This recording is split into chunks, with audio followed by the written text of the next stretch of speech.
할렐루야. 오늘 저는 심판을 하나님께 맡겨라, 최후를 하나님께 맡겨라 라는 제목으로 말씀을 함께 은혜를 받고자 합니다. 우리가 기도할 때에 가장 바람직한 기도가 어떤 기도인가? 성령으로 하는 기도입니다. 성령으로 하는 기도가 가장 바람직한 기도입니다. 성령님은 어떤 분이신가 알아야 됩니다. 성령님은 말씀과 분리될 수 있는 분이 아닙니다. 성령님과 말씀은, 하나님 말씀은 늘 함께 합니다. 그리고 성령님은 말씀으로 우리를 인도해 주시고 말씀을 통해서 역사를 하십니다. 그래서 우리가 기도를 할 때는 말씀으로 하는 기도가 가장 바람직한 기도이고 하나님이 기뻐하시는 기도입니다. 말씀을 묵상하면서 하나님과 깊은 교제에 들어가게 되면 성령님이 강하게 역사를 하십니다. 그래서 그때에 성령의 은사가 나타나게 되고 여러 가지 은사도 경험하게 됩니다. 한 가지 질문을 해보겠습니다. 여러분들은 어떤 사람을 많이 만나십니까?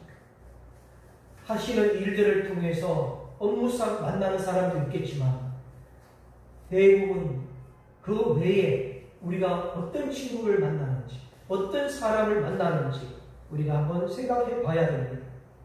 하나님의 말씀을 묵상하는 사람을 만나십시오. 즉 하나님의 말씀을 묵상하고 큐티하는 경건의 삶을 사는 사람을 만나십시오.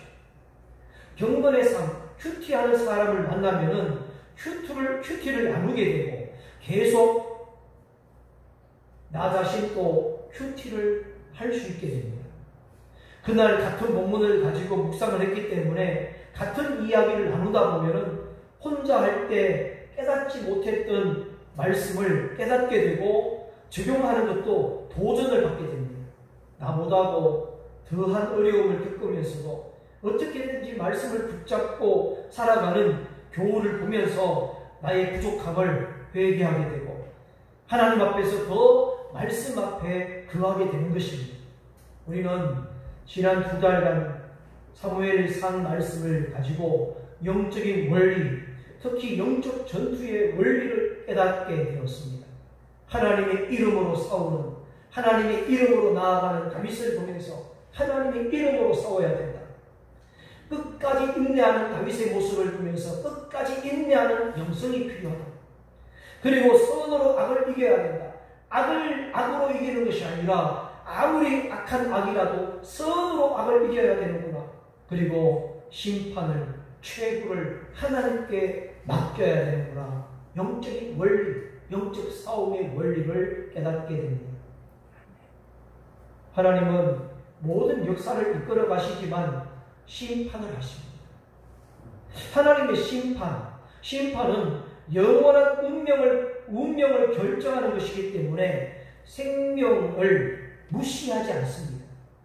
한번 심판이 끝나버리면 다시는 회복되지 않기 때문에 영원한 저주가 될 수 있고 영원한 생명이냐 결정되기 때문에 그래서 하나님은 아무리 악인이라 할지라도 악인이 악한 짓을 하는 것을 마귀에게 속아서 그런 것이기 때문에 악인도 정신만 차린다면 얼마든지 회개하고 돌아올 수 있다고 보시기에 하나님은 악인에게도 인격적으로 기다려주십니다. 오래 참으시면서 기다리십니다. 악인은 악인이라서 악인이 아닙니다. 마귀에 빠져서 마귀의 생각에 사로잡혀서 악인이 되어져 버렸기에 하나님은 그가 후회하지 않도록 돌아올 수 있도록 기다리십니다. 우리는 악인을 하나님이 당장 심판해 주시기를 바라지만 하나님은 그들에게 충분한 시간을 주십니다. 나중에 후회하지 않게 하십니다. 하나님은 악인의 인격도 소중하게 여겨주십니다. 그리고 하나님은 다급하게 하시거나 결정하시는 데 있어서 다급하게 심판하시지 않습니다. 선한 사람의 인격도 악인의 인격도 하나님은 기다려주십니다. 우리 하나님은 다윗의 인격도 소중하게 여기셨고 사울의 인격도 하나님은 소중하게 여겨주셨습니다. 다윗과 사울은 하나님의 기름 부으심을 받은 사람들이지만 한 사람은 평생을 쫓겨다니면서 도망을 다니면서 언제 끝날지 모르는 도망자의 사람이 있고, 한 사람은 평생을 잡으려고 쫓아다녔고 잡아서 죽이려고 평생을 그렇게 세월을 보냈습니다. 다윗과 사울은 두려움도 있었고 다윗과 사울은 다급함도 있었습니다. 두 사람은 다급함도 있었고 두려움도 있었습니다. 다윗의 경우와 사울의 경우를 오늘 우리가 다시 한번 들어보시면서 저와 여러분들의 믿음 생활과 인생의 하나님의 은혜 가운데 무장하실 수 있기를 바랍니다. 다윗의 경우를 한번 보겠습니다. 27장 1절 말씀을 보시게 되면은 다윗이 그 마음에 생각하기를 어떤 생각을 했느냐, 내가 이렇게 가다가는 언젠가는 사울의 손에 붙잡히겠구나. 사울의 손에 붙잡히게 되면 다윗은 죽을 수밖에 없다는 것을 알고 있었기에 블레셋 땅으로 피하였다, 이렇게 말합니다. 즉 블레셋 땅으로 망명해 가는 것을 보게 됩니다. 블레셋 땅으로 도망가서 망명해서 살게 되는데 이 결정이 어떻게 나왔습니까? 그 마음에 생각하기를, 그 마음의 생각대로 다윗은 결정하고 만 것입니다. 하나님께 묻지 않았습니다. 하나님의 뜻이 무엇인지. 사람들은 마음의 생각대로 결정할 때에 나름대로 깊이 생각도 할 것이고 최선을 다하겠지만, 가장 중요한 것, 정말 빠뜨리면 안 되는 것은 하나님께 얼마나 물어보았느냐, 하나님의 생각을 얼마나 물어보았느냐가 중요합니다. 하나님께 물어야 된다. 하나님의 생각은 어떠신지, 하나님 어떻게 할까요? 하나님 이 생각이 옳습니까? 이렇게 생각하는 것이 옳은 것입니까? 어떠신지를 물어서 결정해야 됩니다. 다윗은 망명을 가기 전에 하나님 생각을 묻지 않았습니다. 하나님 생각은 어떨까? 알려고도 하지 않았습니다. 다급했습니다. 급했습니다. 그럼 이 다윗은 하나님의 뜻을 몰랐을까? 하나님의 뜻에 대해서 전혀 감각이 없었을까? 하나님은 다윗이 이방 땅에서 거주하는 것을 싫어하십니다.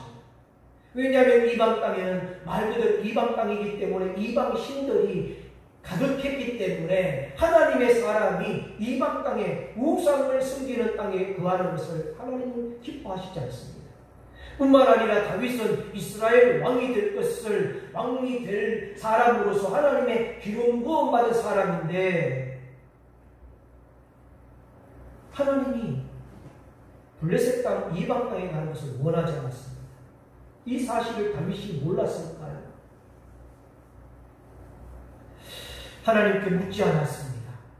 결국 다윗은 이방 땅에 가서 살면서 거짓말도 하게 되고 살상을 하게 되고 그 땅의 왕이었던 아기스 왕의 마음에 들려고 하다 보니까 하나님이 원하지 않는 삶을 살게 됩니다. 1년 4개월 동안에 잘 먹고 그리고 안락한 생활을 하면서 편안했을는지는 모르겠지만 진정한 하나님의 복이 있는 생활이 아니었습니다. 늘 블레셋 아기스 왕에게 굽신거려야 했고 비위에 맞춰야 했습니다. 그런데 하나님은 다윗을 그냥 두지 않습니다. 불쌍히 여기십니다. 올가미를 둬서 빼내십니다.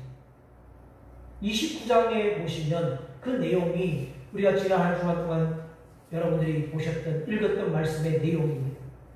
29장 말씀에 아기스 왕과 다윗이 한편이 되어서 이스라엘과 전쟁을 앞에 두고 있었습니다.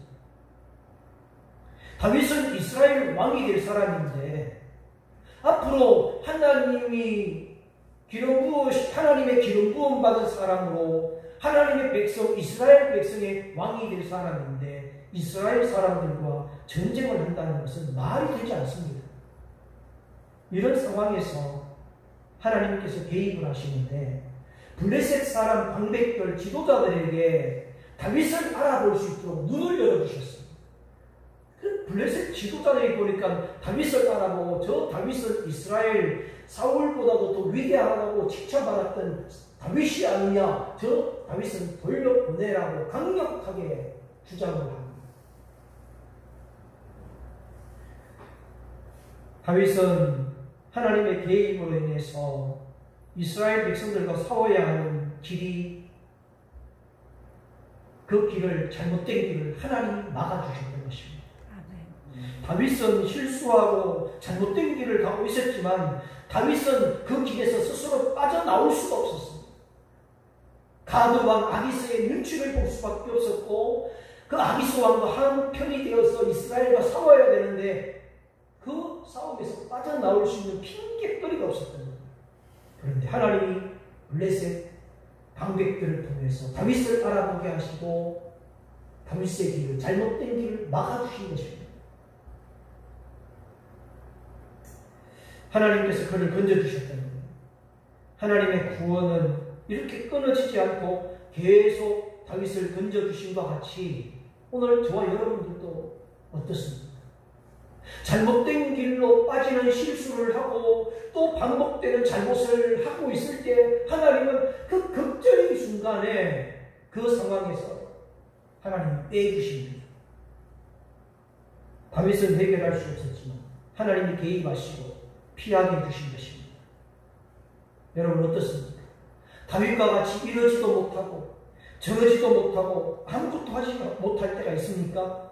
이렇게 하면은 내가 죽을 것 같고 저렇게 하면은 신앙을 버려야 되고 신앙을 떠나야 될 것 같고 하나님을 떠나야 될 것 같고 그럴 때 여러분 어떻게 할까? 하나님이 내밀어주는 손을 여러분 믿음으로 하나님의 손을 붙잡아야 되는 것입니다. 하나님은 자기 백성들을 항상 보고 계십니다. 여러분 하나님은 여러분들을 보고 계세요. 다 보고 계십니다. 그리고 여러분들이 우리가 극적인 순간에 두려움에 빠져있고 염려에 빠져있는 그 극적인 순간에 말씀을 통해서 우리를 빼주시고 아니면 어떤 사람을 통해서 잘못된 길로 가는 것을 막아주시고 방향을 바로 깨닫게 해주신다는 것입니다. 문제가 뭐냐면 고집이 문제입니다. 말씀을 통해서도 알려주시고 사람을 통해서도 알려주셨는데 내 안에 있는 고집, 이 고집을 부리지 않아야 되는데 고집 때문에 계속 고집을 부리고 계속 자기 길로 가게 되면 결국 망하는 것입니다. 죽는 길입니다. 그럼 어떻게 해야 됩니까? 어떻게 해야 됩니까? 고집을 버려야 됩니다. 원점으로 가야 됩니다. 고집 버리고 자기 자리로 가야 되는데 원래 자리로 가야 되는데 제자리로 가야 되는데 돌아가야죠. 기도의 자리, 떠나버렸던 기도의 자리, 소중하게 여기지 않았던 근성근성했던 예배의 자리를 집중해서도 예배의 자리, 말씀을 따르고 순종하는 자리. 여러분, 이 기도의 자리, 예배의 자리를 지키는 데는 결코 세상 사람들로부터 좋은 소리를 들을 수가 없어요. 예수쟁이라는 말을 반드시 듣게 되어 있습니다. 우리 엄마는 예수쟁이야. 내 딸은 예수쟁이야. 이 말을 들을 수밖에 없다니까. 그렇지만 여러분들이 저와 여러분 예수쟁이라는 말을 듣는 순간에 하나님의 능력이 따라온다는 것을 믿으시기 바랍니다. 아멘. 하나님의 능력이 그저 않습니다. 제자리, 원점, 하나님 있는 자리로 돌아와요. 그 후에 다윗이 돌아가라고 하는 말을 듣고 거주지였던 시글락으로 돌아와 보니까 아말렉 사람들이 쳐들어와서 두고 갔던 모든 소, 양들, 또 자녀들, 부인들 다 사로잡아버립니다. 살고 있던 집들은 다 불살라버리고 가족들과 재산들은 다 그냥 끌고 가버렸습니다. 그 상황을 볼 때에 다윗과 함께 했던 600명의 군사들 뿐만 아니라 함께 했던 사람들이 다급해지니까 다윗의 첩권에 있던 사람들조차도 다윗을 향해서 돌을 던지려고 쳐서 죽이려고 합니다. 다윗이 얼마나 다급했겠습니까? 위기가 왔습니다. 그동안 있었던 것은 아무것도 아닙니다. 이제 정말 위기가 왔습니다. 여러분, 우리도 이 다윗과 같이 위기가 있습니다. 대대로 원수였던 아말렉이 침략을 해갖고 다 잡아간 것입니다. 이런 상황에서 다윗까지도 돌로 쳐서 죽이려고 하니까, 여러분, 우리에게도 대대로 원수가 있습니다. 사탄은, 마귀가 원수입니다. 마귀는 틈만 보이면 공격해 옵니다. 우리 마음이나 생각에 틈만 나면 침투해서 공격해서 우리를 쓰러뜨리려고 합니다. 두려움을 주고 염려거리를 주고 다급하게 하고 초조하게 만들고 해서 결국은 우리가 하나님을 떠나서 생각하게 하고 하나님을 떠나서 판단하게 해서 쓰러지게 만든다. 성경은 그래서 우리에게 분명히 말씀하십니다. 베드로전서 5장 말씀 8절에 기록하기를 하면 너무 잘하는 말씀인데, 우리 8절 9절 읽어보겠습니다. 근신하여 깨어라. 너희 대적 마귀가 오는 사자같이 두루 다니며 삼킬 자를 찾나니 너희는 믿음을 굳건하게 하여 그를 대적하라. 이는 세상에 있는 너희 형제들도 동일한 고난을 당하는 줄을 알리라. 근신하라, 깨어라. 마귀가 우는 사자같이 찾아다닌다. 삼키려고 찾아다닌다. 믿음에 굳건하게 서라. 사랑하는 성도님들, 우리는 늘 깨어있어요. 늘 깨어있어요. 다급해 있을 때도 깨어있어요. 두려움이 엄습할지라도 깨어있어요. 그리고 그 두려움을 주는 사탄을, 마귀를 대적해요. 대적해요. 겁먹지 말고 대적해요. 예수님의 이름에 권세가 있다고 했습니다. 예수님의 이름을 붙잡고 십자가의 능력, 예수님의 능력으로 우리 대적해야 돼요. 다윗은 다급했지만 어떻게 합니까? 30장 6절에 나옵니다. 30장 6절 같이 읽겠습니다. 백성들이 자녀들 때문에 마음이 슬퍼서 다윗을 돌로 치자니 다윗이 크게 다급하였으나 그의 하나님 여호와를 힘입고 용기를 얻었더라. 할렐루야. 아멘. 다윗은 하나님을 의지했어요. 여호와를 힘입었다는 거예요. 힘을 입었다는 것은 하나님을 의지했다 이 뜻입니다. 하나님을 의지해서 용기를 냈다는 거예요. 다윗이 지금 블레셋 땅으로 그 전에 도망갈 때는 하나님께 묻지도 않았는데, 사람의 힘으로 도망을 갔고 자기 지혜를 따라서 행하였는데, 이제 가족들이 다 사로잡혀가고 또 모든 소와 양, 모든 재산이 다 뺏기고 위기가 있었을 때 하나님을 의지한 하나님께로 믿음이 돌아왔습니다. 8절 보겠습니다. 30장 8절 같이 읽겠습니다. 다윗이 여호와께 문자와 이르되 내가 이 군대를 추격하면 따라잡겠나이까 하니 여호와께서 그에게 대답하시되 그를 쫓아가라. 내가 반드시 따라잡고 도로 찾으리라. 하나님 앞에 묻습니다. 기도합니다. 하나님께 물었어요. 하나님, 추격하면 되겠습니까? 따라잡으면 잡을 수 있겠습니까? 하나님이 대답을 해주십니다. 그를 쫓아가라. 반드시 쫓아가라. 그러면 따라잡을 수 있다.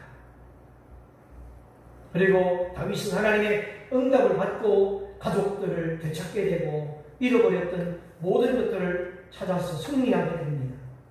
여러분, 여기서 우리가 하나님은 다급할 때에 어떻게 하는가를 보여주십니다. 어떻게 해야 됩니까?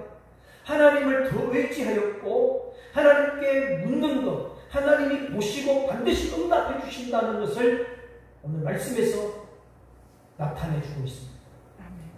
하나님을 의지해서 용기를 가지고, 그리고 하나님께 기도할 때에 하나님은 응답을 하시고 순종할 때에 승리하게 하십니다.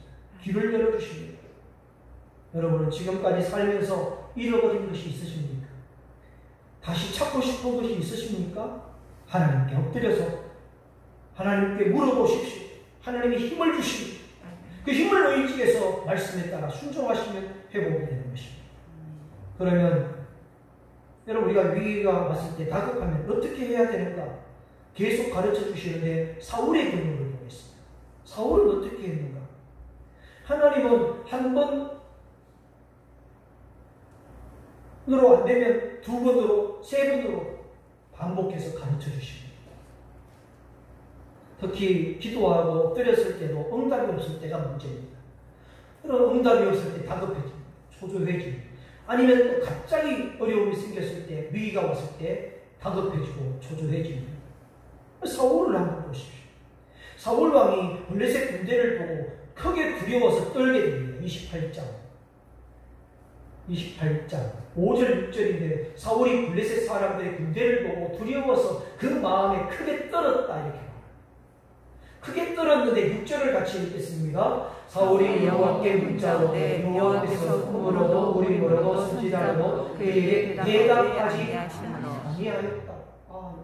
물으면 하나님께 물었으면 대답해 주시는 것이 정상인 줄 알았는데 대답하지 않을 때도 있었다. 이럴 때 어떻게 해야 되느냐? 다급합니다. 초조합니다. 급합니다. 기도했습니다. 응답이 없습니다. 이럴 때 어떻게 해야 됩니까?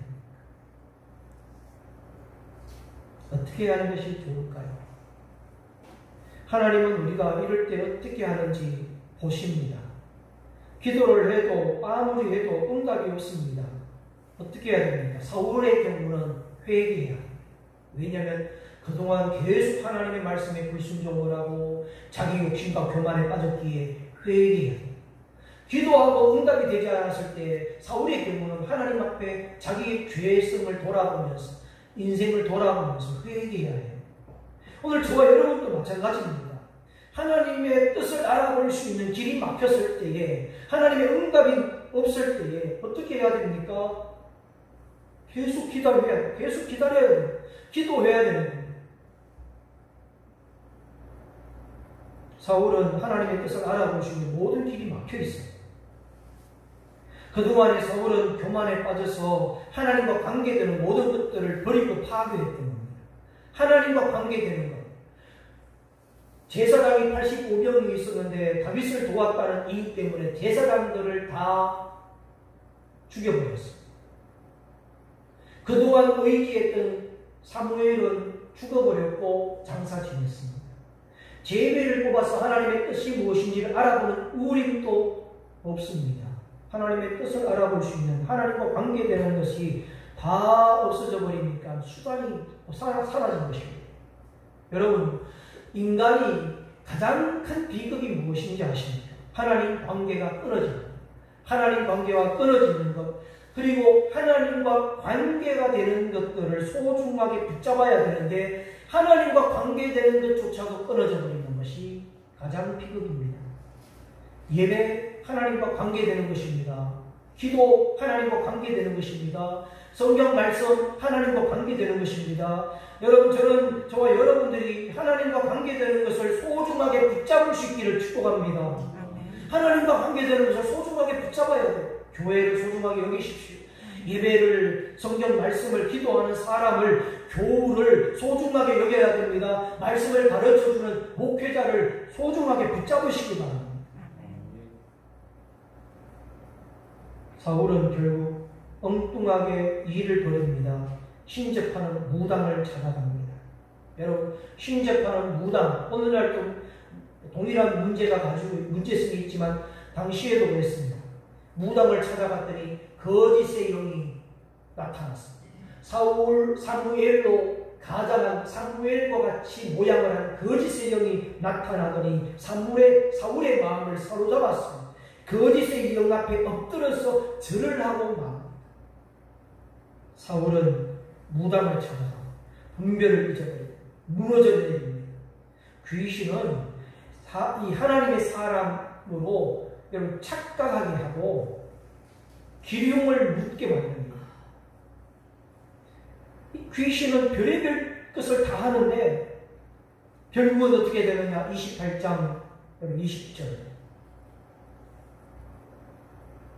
같이 읽겠습니다. 사울이 갑자기 땅에 완전히 엎드러지니 이는 사무엘의 말로 말미암아 심히 두려워하며 또 그의 기력이 다하였으니 이는 그가 하루 밤낮을 음식을 먹지 못하였음이니라.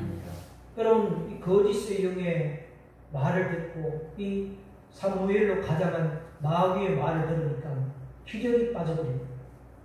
너는 이제 망할 것이고 너는 이제 죽을 것이다라는 이 말 한마디에 완전히 엎드러져 버리고 심히 두려움에 빠져버리고 기력이 빠져버리고 밥도 못 먹고 있습니다.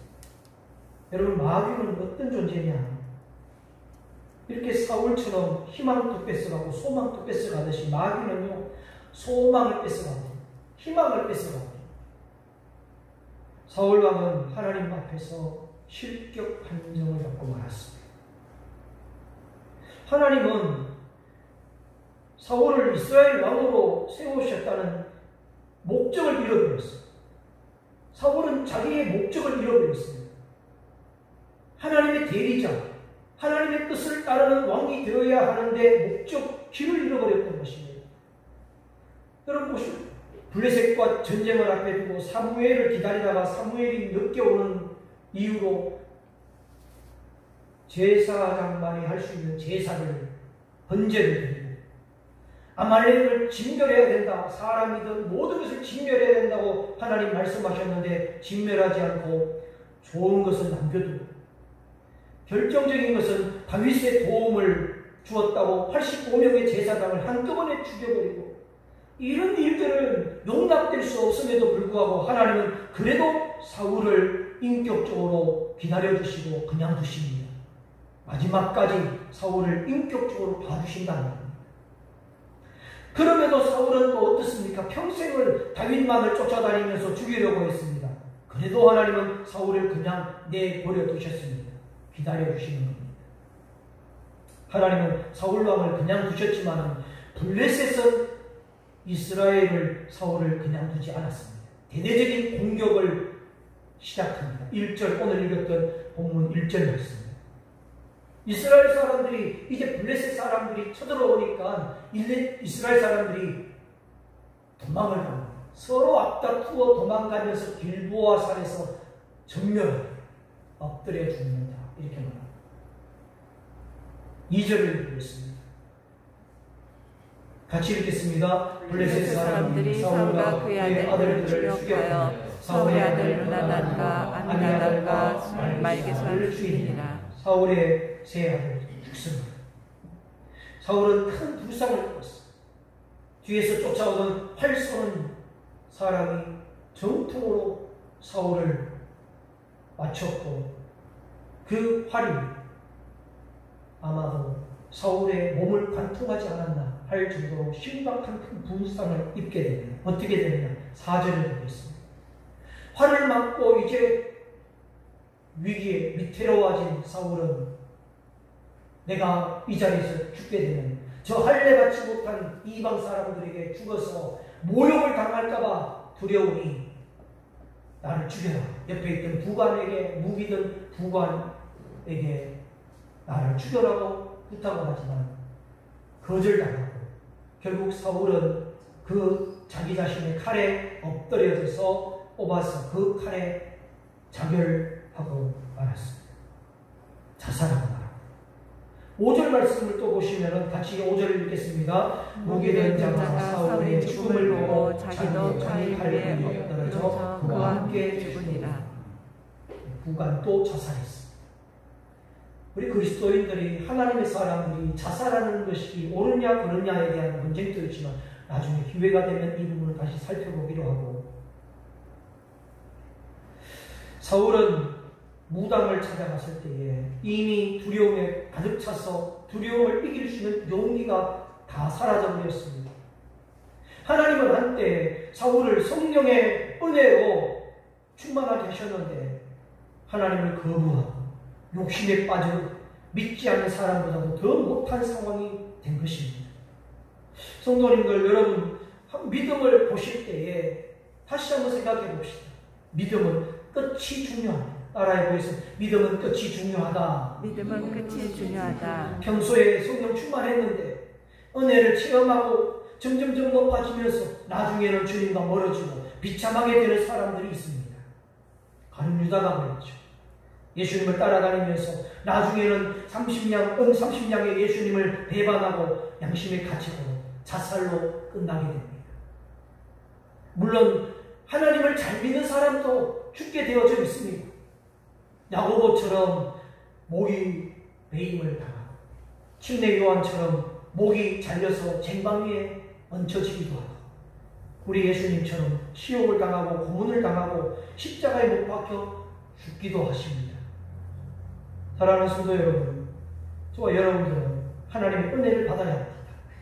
그리고 말씀을 깨달아야 됩니다. 기도하고 겸손하게 하나님께서 우리의 심판자가 되시고 우리의 최후의 모든 결정은 하나님께 있다는 것을 기억하시면서 하나님 앞에 최고의 복을 받고 누릴 수 있는 우리 모든 성도님들 되시기를 예수님의 이름으로 축원합니다.